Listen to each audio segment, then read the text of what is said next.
मुझे पता है इस वीडियो के बाद मुझे कितनी हेट मिलने वाली है या कुछ लोग मेरे बारे में क्या सोचेंगे, लेकिन अगर आज हिम्मत करके नहीं बोला, हमारे उत्तराखंड के हालात नहीं बताए, कुछ साल बाद कोई देवभूमि नहीं बचेगी बल्कि वो जिहाद वाला कश्मीर नजर आएगा जहां हर एक पहाड़ी हिंदू अपनी जान बचाकर भागेगा।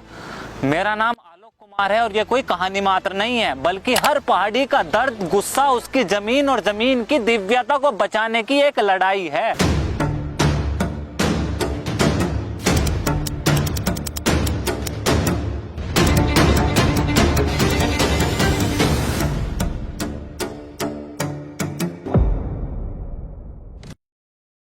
देखो, आज उत्तराखंड की सारी समस्याओं की जड़ है असामान्य वृद्धि से मुसलमानों की आबादी का बढ़ना। वैसे कहने मात्र को तो पूरे उत्तराखंड में कुछ 13-14% ही मुसलमान है, लेकिन तराई एरिया जैसे हरिद्वार, उधम सिंह नगर, नैनीताल, देहरादून, यहाँ की डेमोग्राफी बिल्कुल बदल गई है। और इतना ही नहीं, यहाँ के कस्बे शहर जैसे मंगलोर, लंदौरा, परन कल्याण, शाहपुर, जसपुर, केलाखेरा, मेहुवाला, जीवनगर, हल्द्वानी, काठगोदाम, रामनगर, यहाँ मुसलमान केवल मेजोरिटी में नहीं है बल्कि इन जगहों का पूर्णतः इस्लामीकरण हो चुका है। यह बहुत जल्द होने वाला। इतिहास तो बहुत दूर है, अभी 30 साल पहले ही कश्मीर से हिंदुओं को भागना पड़ा। कश्मीर के हिंदू खुद को हिंदू से ज्यादा कम्युनिस्ट बताते थे। ऐसा नहीं है कि उन्हें धर्म में विश्वास नहीं था या भगवान में आस्था नहीं रखते थे, बल्कि बढ़ती मुस्लिम आबादी, उसका दबाव और कट्टरता को देख वो साहस नहीं था और फिर भी अंततः वो जमीन, अपना घर छोड़ना पड़ा। यह नियम है कि पहले आपका गाँव, फिर तहसील, जिला, कमिश्नरी, प्रांत और कब अपना राज्य छोड़ना पड़े पता नहीं चलेगा।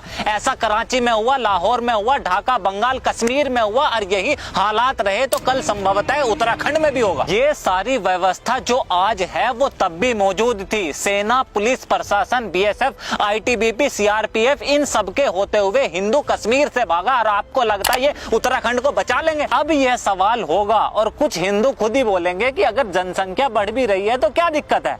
तो दिक्कत सुनो, 2001 से 2011 तक हिंदू मात्र 16% से बढ़े और वहीं मुस्लिम आबादी 40% से। और ये मुस्लिम आबादी कोई पैदा नहीं हुई है बल्कि घुसी है, झूठ बोलकर, नाम बदलकर, पहचान छुपाकर, जिन्हें ना उत्तराखंड से, ना यहाँ की जमीन की संस्कृति से और ना इस जमीन की दिव्यता से कोई मतलब है। हो सकता है और है कि कोई उत्तराखंड का मूलतः मुस्लिम निवासी गंगा मैया का सम्मान करे, लेकिन वो इलीगल घुसपैठी खड़ा होकर मुतेगा हमारी गंगा मैया पर। संभवतः मूलतः मुस्लिम निवासी गौ माता के लिए वही आदर सम्मान रखे, लेकिन वो इलीगल घुसपैठी उसे काट कर खाएगा। कोई मूलतः मुस्लिम निवासी होगा तो बच्ची को उसके पिता के नाम से जानेगा, लेकिन वो घुसपैठी उसके अंदर जिहाद ढूंढेगा। और अगर कहीं छप नहीं रहा, टीवी में दिख नहीं रहा, तो इसका मतलब हो नहीं रहा क्या? उत्तराखंड का शायद ही कोई गांव ऐसा बचा हो जहां हिंदू लड़कियों से शादी करके गायब हो गए और आज तक नहीं आए।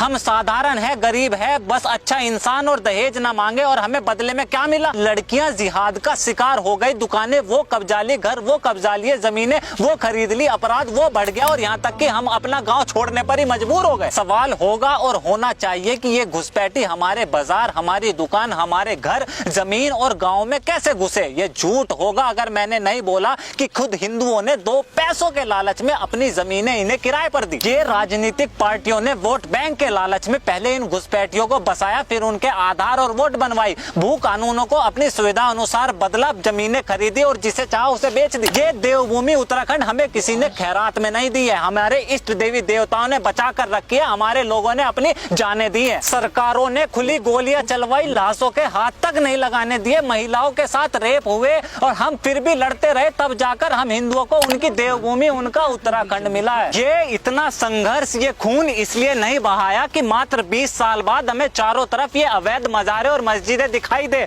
पहाड़ी अपने घर छोड़कर भागने लगे और घुसपैठी गांव में बसाए जिहाद शुरू कर दे। सवाल है और इस बार आपसे कि हम पहाड़ी हिंदू क्या करें? अपनी ये देवभूमि को घुसपैठी जिहाद की भेंट चढ़ने दे? अवैध मजारों पर ये, जंगलों में ये, गंगा मैया पर ये, मंदिरों के बाहर ये, दान पात्र पर ये, प्रसाद पर ये होने दे। चुपचाप अपनी बेटियों को जिहाद का शिकार होने दे। वैसे तो बहुत कम बचे हैं, जो थोड़े बहुत बचे हैं उन गाँव को भी मरने दे। इस भूभाग के कन कन में समाहित देवी देवताओं की दिव्यता को खत्म होने दे। हमारे पूर्वजों और इस देवी देवताओं का आशीर्वाद इस देवभूमि को अय्यासी और अश्लीलता का अड्डा बनने दे, गंगा मैया को दरिया या स्विमिंग पूल बनने दे, जंगलों को रेव पार्टी या बार बनने दे। पहाड़ी हिंदू साधारण और शांत जरूर हो सकता है, लेकिन पागल और मूर्ख नहीं है। जिस स्थिति पर आज हम हैं और जिस परिस्थिति से हम गुजर रहे हैं, शौक नहीं है हमारा अपनी इज्जत जमीन बचाने के लिए सड़कों पर उतरे और लड़े। इतिहास गवाह है इस बात का कि हमारी जिस जमीन पर कब्जा हुआ है, जिन घरों पर अपने खंबे गाड़े हैं, सबसे पहले उन्हीं किलों से जिहाद का नारा लगा। वहम बिल्कुल मत पालना कि यह कहानी मात्र उत्तराखंड की है। यह नियम है कि पहले आपका गांव, फिर तहसील, फिर जिला, प्रांत, राज्य, और आपको पता नहीं चलेगा। और जिन्हें ये धर्म, जनसंख्या, भगवान की बातें पागलपन लगती हो और विकास, नौकरी और पैसे कमाना ही